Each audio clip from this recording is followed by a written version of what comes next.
So matchup number 4, real quick before I even get into the matchup. Great shout out to Egan. Thank you so much for changing your name.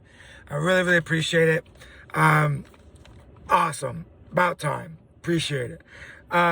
This matchup, man, anytime these two face each other, it's always tough for me because these two guys are two of my favorite guys, low-key, in the league. These guys are quiet assassins. These guys are guys that sit back, analyze, and attack. These guys are smart with their moves on and off the roster, how they work the waiver wire. Both of these guys are great competitors. So when these guys match up and I have to do a review on them, it kind of sucks because I have to pick a winner, right? But I did a little bit of research because I really wanted to dive in on this matchup.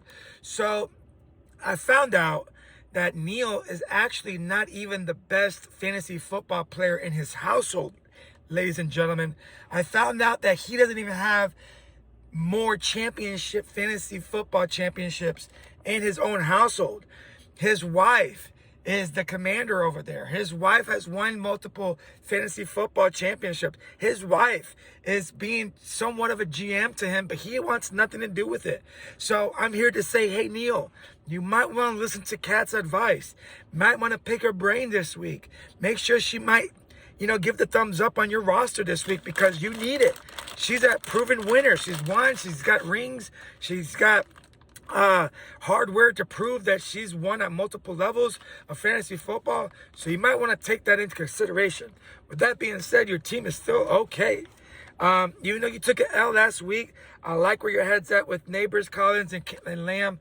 I just don't see a better trio ever in fantasy football that's better than those three. Mahomes bouncing back. It's gonna be somewhat of a wild ride for Neil this week. Bijan Robinson solidified himself as the number 1 running back for Egan in fantasy football this year, or last week for this year.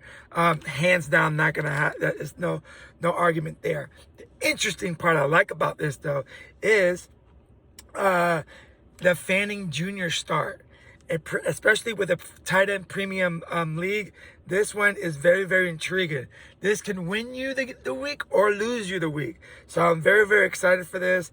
Obviously, having Lad McConkey and Egbuka on the team is obviously going to help. But I think the X factor is going to be that Fanning. With that being said, I don't think it's enough. I think Njoku kind of steps up a little bit and takes more of the reins of that tight end room for Cleveland. And I think Neil squeaks this one by only because he talked to his wife, Kat, before this week and got some intel.